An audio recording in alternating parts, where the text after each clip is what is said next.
عوام سے جو ہے بہت زیادہ منافع مارجن, یہ جو کمپنیاں بڑے بڑے ادارے ہیں جو لوٹ مار مچائی ہوئی ہے, انہوں نے اس کے اوپر کوئی کنٹرول نہیں ہے حکومت کا. تو اس کے اوپر آپ کیا کہیں گے؟ تو باقی تو شہزاد اکبر صاحب نے جو بڑے بڑے کیسز ہیں جنہوں نے بہت اربوں روپے کمائے اس کے اندر, ان کے بارے میں ان کا کیا خیال ہے؟ جی کس چیز کی جی؟ ہاں وہ میں نے آپ کو لکھوا دی تھی وہ. ٹھیک ہے جی. آپ کا جی جو سوال ہے کہ بدقسمتی سے ہوتا ہی ہے, باوجود اس کے کہ ساری کرائسس میں آپ نے دیکھا ہوگا کہ باوجود اس کے کہ جو بھی وبا لاک ڈاؤن کہاں نہیں, اس کے باوجود جو اشیاء کی جو سپلائی ہے وہ تو اویلیبل رہی ہے, کیونکہ میرا خیال ہے ایک بڑی ہمارے جیسے ملک کے لیے ایک بڑی ایک حوصلہ افزا بات ہے کہ حکومت نے جو ترسیل ہے چیزوں کی, اشیاء کی, اسینشل کموڈیٹیز کی, اس کو بالکل یقینی بنایا. اس میں پیٹرول, ڈیزل اور کھانے پینے کی اشیاء شامل ہیں. نمبر 1 قیمتوں کی بات آتے ہیں. آپ نے جس طرح دیکھا ہوگا کہ کل اسٹیٹ بینک نے ایک اور 1% 100 بیسس پوائنٹ کم کیا ہے. انفلیشن بیسیکلی کم ہو رہی ہے, لیکن آپ ہسٹوریکلی دیکھیں جی ہماری بڑا بدقسمتی ہے, اور میں بحیثیت مسلمان اس پہ کافی نادم ہوتا ہوں کہ رمضان میں ایک ناجائز منافع خوری شروع ہو جاتی ہے, جس کی وجہ سے چیزیں عام طور پہ جو کہ سستی ہوتی ہیں ہمارے ہاں وہ مہنگی ہو جاتی ہیں. ہماری ڈسٹرکٹ ایڈمنسٹریشنز بالکل اس پہ نظر رکھے ہوئے ہیں اور ان کو مزید اس پہ وہ کرنا چاہیے. آپ کا پوائنٹ بہت ویلڈ ہے. جی منسٹر انفارمیشن سے سوال ہے کہ کرونا وائرس جب سے وہ ہوا ہے, آپ نے لاک ڈاؤن تو کھول لیا ہے, اوپر سے عید بھی آ رہی ہے, ٹرانسپورٹ جو ہے وہ سسٹم بھی بحال ہونے جا رہا ہے, تو کیسے اس کو کنٹرول کریں گے ٹرانسپورٹ سسٹم کو؟ ایس او پیز پہ تو عمل نہیں ہو رہا. دیکھیں جی جو ٹرانسپورٹ ہے یہ ایک بہت ہی ایک واحد ایشو ہے جس پہ کہ صوبوں میں ایک مکمل اتفاق نہیں پایا گیا تھا, لیکن اس میں کافی حد تک اتفاق آ گیا ہے. اس میں ہماری یہی کوشش اور یہ ذمہ داری ہے. دیکھیں حکومت ایک فیصلہ کرتی ہے, اس پہ کچھ چیزیں ایسی ہوتی ہیں جو کہ اس میں عوام کی بہت بڑی کوآپریشن چاہیے. کسی چیز میں جب عوام کوآپریٹ نہیں کریں گے اور وہ غیر ذمہ داری کا ثبوت دیں گے تو اس سے نقصان سب کا ہوگا.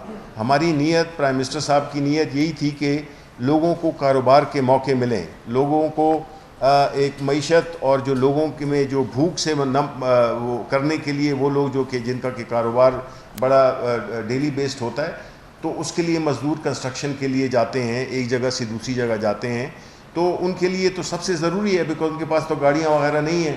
تو اس لیے ٹرانسپورٹ کو جو ہے تو وہ کیا گیا ہے, اور ان کنڈیشنز کے ساتھ کہ وہ بڑی سختی کے ساتھ ان ایس او پیز کا جو ہے تو اس پہ عمل پیرا ہوں گے جو کہ دی گئے ہیں. جی بالکل آپ درست کہہ رہے ہیں, لیکن یہی بات آ جاتی ہے کہ پھر دیکھیں ایک ذمہ داری کا اگر آپ مظاہرہ نہیں کریں گے تو پھر مجبوراً ان علاقوں میں کہ جو ڈسپلن نہیں دکھا رہے تو ان کو پھر لاک ڈاؤن کر دیا جائے گا. میں صرف اس میں ایک پوائنٹ ایڈ کر دوں جو جس سے آپ کو وزیر اعظم صاحب کی جو یہ ایک بڑی خواہش ہے کہ جو نچلا طبقہ ہے, دیکھیے اس کے لیے بڑا ضروری ہے جو آپ کا ڈیٹا اسٹیٹسٹکس بتاتے ہیں. اگر آپ پاکستان میں جو لوگ دیہڑی دار کام کرتے ہیں یا چھوٹا طبقہ ہے جس کی کم تنخواہ ہے, 15-20 ہزار روپے سے لے کے 30-35 ہزار روپے تک کی آمدن والا جو طبقہ ہے, وہ آپ کے ڈیٹا کے مطابق اگر آپ اس کے, کیونکہ گھر میں ایک کمانے والا ہے تو اس کے 5 یا 6 کھانے والے ہیں, وہ 16 کروڑ کی آبادی بنتی ہے. وہ جو 16 کروڑ ہے اس کی تمام ریلائنس اس شخص کے اوپر ہے جس نے جا کے دیہڑی کے اوپر کام کرنا ہے. اب اگر ہم انڈسٹری کھولتے ہیں اور اس کے ساتھ ٹرانسپورٹیشن نہیں کھلتی ہے تو آپ, کیونکہ یہ کرونا کی اس وقت آپ کی سچویشن دور تک جا سکتی ہے, کیونکہ یہ ایک وبا ایسی ہے جس کا جب تک پورا دریافت نہیں ہوتا ہمیں لائف سٹائل چینج کرنا پڑے گا. اس میں شہریوں کی طرف سے معاونت کی, دیکھیے کوئی بھی ریاست کسی بھی طریقے سے زور زبردستی سے آپ ایک دن 10 دن تو لوگوں کو بند رکھ سکتے ہیں, یہ تو شاید کچھ ماہ اور چلے. تو اس وقت آپ نے اپنی زندگی کا پہیہ کیسے چلانا ہے, آپ نے اس کو سمارٹ لاک ڈاؤن کرنا ہے. سمارٹ لاک ڈاؤن یہ ہے کہ آپ نے اس کے اوپر ایس او پیز کو بھی فالو کرنا ہے اور اپنے لیے فالو کرنا ہے, کیونکہ میں سمجھتا ہوں جو شخص بازار میں جاتا ہے اور وہ فالو نہیں کر رہا تو گھر واپس اگر جراثیم لے کے جاتا ہے تو وہ اپنی خاندان کو بھی خطرے میں ڈالتا ہے.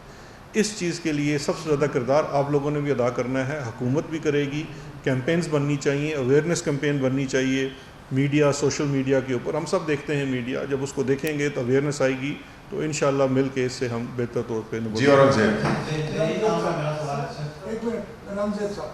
سر سوال یہ ہے کہ جو چینی انکوائری کمیشن ہے اس کے جو 3 ہفتے وہ بھی پورے ہو رہے ہیں، تو آیا کیا وہ رپورٹ یہ بن گئی ہے یا اس میں ٹائم ایکسٹینشن لیا جا رہا ہے؟ دوسری بات یہ کہ وزیر اعظم صاحب نے جو بات کی ہے کہ ٹرانسپورٹ کی اور شاپنگ مالس کی، تو اسلام آباد تو ڈائریکٹ وفاقی حکومت کے اندر آتا ہے، کیا اس حوالے سے یعنی اسلام آباد کے حوالے سے کوئی فیصلہ لیا جا چکا ہے؟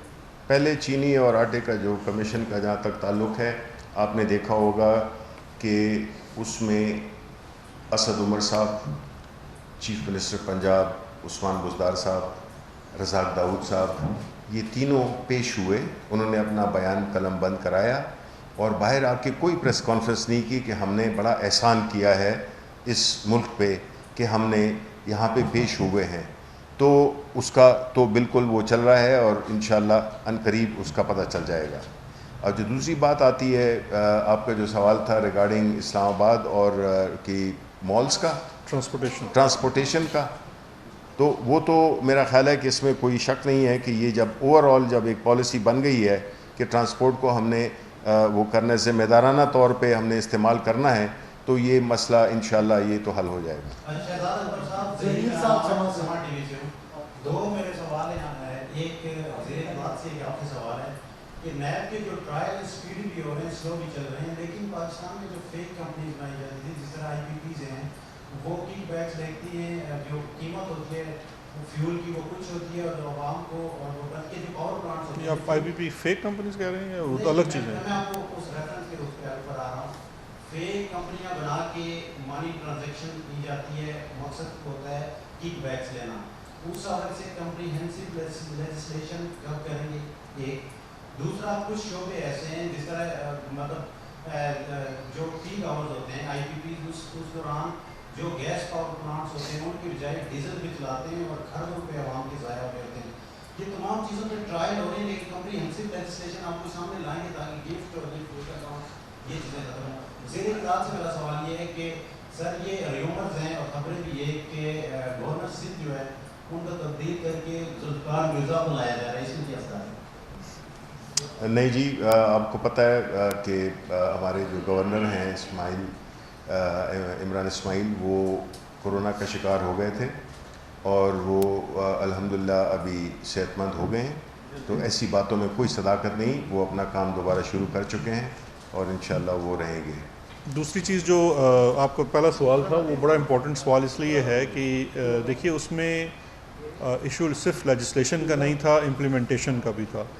اب جن اداروں نے، جن ریگولیٹرز نے کام کرنا تھا وہ ریگولیٹرز ہی کمپرومائز کیے جا چکے تھے. بیکاز اگر آپ دیکھیے کہ فیک کمپنیز اور اس طرح کے بے نامی اکاؤنٹس میں جب ملک کی اعلیٰ قیادت، سیاسی جماعتوں کی اعلیٰ قیادت خود ملوث ہو تو کس ریگولیٹر نے اپنا کام طریقے سے کرنا ہے. اس وقت اگر آپ دیکھیے کہ ہم نے جو بائیو میٹرک کی شرط رکھی تھی، جو فیک کمپنیز اور بینک کا اکاؤنٹس اب کھلنا تقریباً ناممکن ہو چکا ہے. کیونکہ اگر آپ کا اکاؤنٹ، چاہے آپ کا پرسنل اکاؤنٹ ہو یا کمپنی اکاؤنٹ ہو، بائیو میٹرک سے ویریفائی نہ ہو تو وہ اکاؤنٹ اب قابل عمل نہیں رہ سکتا. اسی طرح سے کمپنیز کے سلسلے میں بھی یہی چیز ہے. اب یہ جتنی چیزیں آپ کے سامنے آ رہی ہیں یہ وہ ماضی کی ہیں، اسپیشلی پچھلے 10 سالوں میں 2018 سے پہلے جو انکارپوریٹ ہوئی تھی اور وہ جو اب پکڑی گئی ہیں، جس میں سمجھتا ہوں اگر ہم اس وقت سپریم کورٹ آف پاکستان کے جو پہلا جو فیک کمپنیز اکاؤنٹ تھا اس کو کریڈٹ نہ دیں، کیونکہ یہ سارا سلسلہ وہاں سے شروع ہوا ہے. اس وقت پی ٹی آئی گورنمنٹ میں نہیں تھی، یہ خود مسلم لیگ نون تھی، لیکن سپریم کورٹ نے ان کے انیکشن کی وجہ سے وہ سارا کام شروع کیا تھا. آخری سوال ذوالفقار دربانی. ایک طرف آپ نے کہا کہ ڈیلی بیسس پہ شہباز شریف صاحب کے خلاف گمراہی ہونی چاہیے، اور دوسری طرف جو یہ ٹرائل سر جو نیب ترمیم آرڈیننس جو ٹیکس ہو چکا ہے اس پہ پیپلز پارٹی اور اسمبلی رول بھی ڈرافٹ دے چکی ہیں اور ایک صاحب کا عمل کہا جا رہا ہے کہ وہ رول بیک کیا جا رہا ہے. ظاہر سی بات ہے پہلے قومی اسمبلی آرڈیننس آ چکا تھا، تو یہ ایک طرف ختم کیا جا رہا ہے پرسپشن ہے، دوسری طرف آپ کہہ رہے ہیں کہ ڈیلی بیسس پہ صاحب ایک میں ایک فضی صاحب سے یہ کہا جا رہا ہے کہ سب کچھ یہ پریشر اسی لیے دیا جا رہا ہے تاکہ 18ویں ترمیم یا این ایف سی کو رول بیک کیا. دیکھیے پہلی میں سوال کر دیتا ہوں، پھر شبیر صاحب اس کو کنکلوڈ کر دیں گے.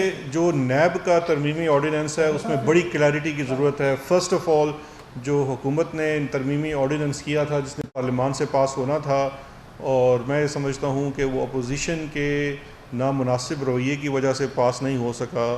اس پہلے آرڈیننس میں ہم نے صرف نیب کے اختیارات کو ریشنلائز کرنے کی بات کی تھی کہ جہاں معاملہ بزنس ایکٹیویٹی کا آ جائے گا اور پرائیویٹ بزنس کنسرن ہوگا، صرف وہ والا پورشن نیب کی دسترس سے باہر ہونا چاہیے اور اس کو چھوٹ نہیں ہے. اس معاملے کو آپ ایف بی آر کو دے دیں گے. اور دوسرا اس میں پبلک آفس ہولڈر کے لیے جس میں تمام لوگ شامل ہوتے ہیں، چاہے وہ بیوروکریٹ ہو یا سیاستدان ہو، صرف مس یوز آف اتھارٹی کا الزام کافی نہیں ہے. اس مس یوز آف اتھارٹی کے ساتھ گین دکھانا بھی لازمی ہوگا. یعنی کہ نیب کو تھوڑا سا اپنا سٹینڈرڈ ایک پرٹیکولر کیس میں جہاں پہ صرف مس یوز آف اتھارٹی کی بات کرتے ہیں کہ مثال کے طور پہ یہ پل بننا تھا، اس کا آپ نے اس طرح سے فیصلہ کرنا تھا، آپ نے نہیں کیا، دوسری طریقے سے کر دیا تو آپ نے اس میں غبن کیا، تو اس میں کوئی اس کو فائنینشیل بینیفٹ بھی دکھانا. اب اس کے بعد جب ہم اس کو لے کے گئے پارلیمان میں تو اپوزیشن کی جو ہمارے پاس ڈرافٹ سامنے آئے ہیں یہ وہی پرانے ڈرافٹ ہیں جو اس وقت سرکولیٹ بازار میں بھی کر رہے ہیں، پہلے بھی تھے.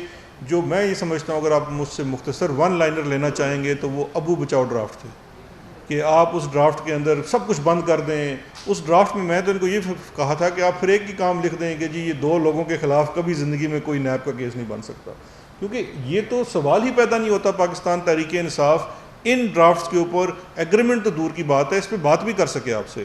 اگر آپ صحیح معنوں میں اس میں امینڈ دیکھیں، کوئی قانون جو ہے وہ بالکل آخری حرف نہیں ہوتا. انسان کے بنائے ہوئے قوانین ہیں، ہماری پارلیمان کے بنائے ہوئے قوانین ہیں، ان میں ترمیم اور اس کا سلسلہ ہمیشہ ہو سکتا ہے، ضرورت کے تحت چیزیں کی جا سکتی ہیں، لیکن یہ نہیں ہو سکتا کہ اس قانون کی اساس ختم کر دی جائے.